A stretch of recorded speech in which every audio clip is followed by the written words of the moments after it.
ओम नमः शिवाय। राधे राधे दोस्तों, आज के इस वीडियो में मैं आपको शनिवार व्रत की कथा सुनाऊंगी, तो आप इस वीडियो को पूरा जरूर देखें।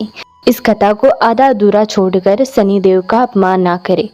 तो चलिए शुरू करते हैं। एक समय की बात है, 9 ग्रहों में यानी सूर्य, चंद्र, मंगल, बुध, बृहस्पति, शुक्र, शनि, राहु और केतु, इनके बीच में उनकी श्रेष्ठता को लेकर विवाद हो गया। सभी ग्रह देवराज इंद्र के पास पहुंचे कि आप फैसला करके बताएं कि हम सभी ग्रहों में से कौन श्रेष्ठ है। देवराज इंद्र ने इस समस्या का समाधान करने के लिए सभी ग्रहों को राजा विक्रमादित्य के पास भेज दिया, यह कहकर कि पृथ्वी पर इस समय बहुत ही न्यायप्रिय राजा विक्रमादित्य, जो कि उज्जैन राज्य में राज्य करते हैं, आप उनके पास ही यह प्रश्न लेकर जाइए।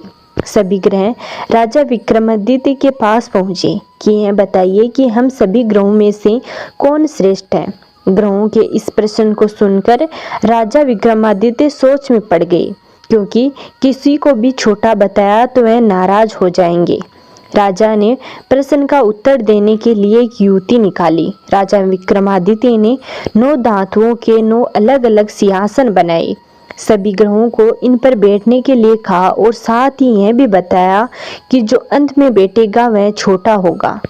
सबसे अंत में लोहे का सिंहासन होने के कारण शनिदेव सबसे अंत में बैठ पाए। शनिदेव को लगा कि राजा विक्रमादित्य ने उनके साथ छल किया है और वह क्रोधित हो गए।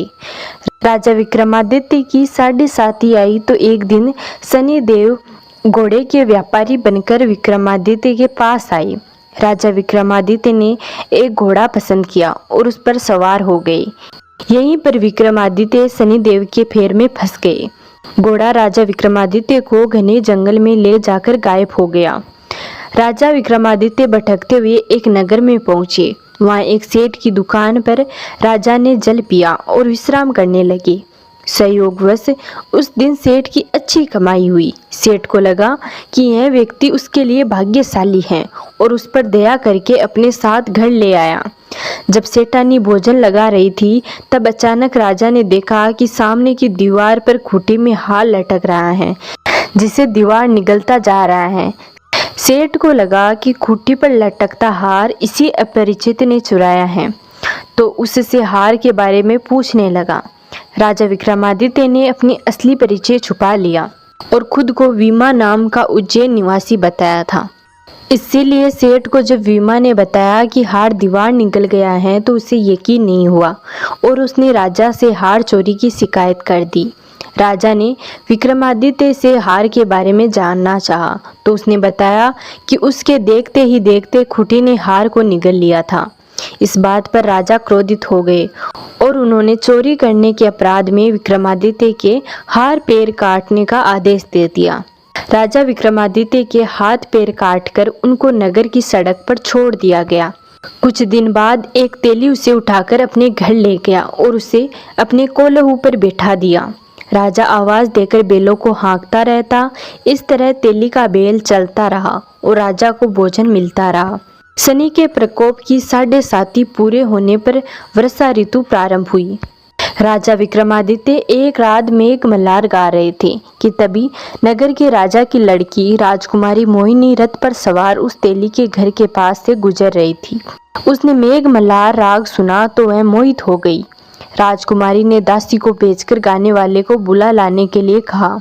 दासी ने लौटकर राजकुमारी को अपंग राजा के बारे में सब कुछ विस्तार से बता दिया।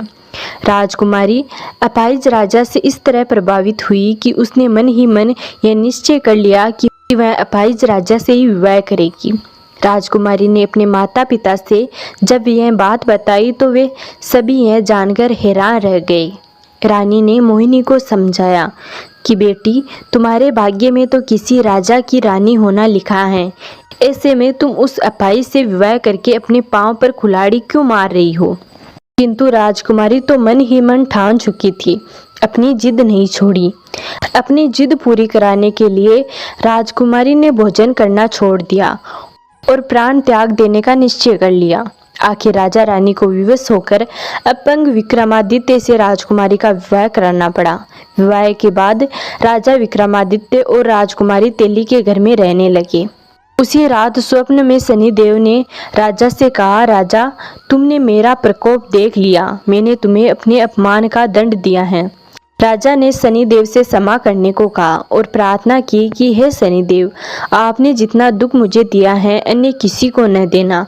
शनिदेव ने कुछ सोचकर कहा, राजा मैं तुम्हारी प्रार्थना स्वीकार करता हूँ। जो कोई स्त्री पुरुष मेरी पूजा करेगा, शनिवार को व्रत करके मेरी व्रत कथा सुनेगा, उस पर हमेशा मेरी कृपा बनी रहेगी। प्रातःकाल राजा विक्रमादित्य की नींद खुली तो अपने हाथ पांव देखकर राजा को बहुत खुशी हुई। उसने मन ही मन शनिदेव को प्रणाम किया।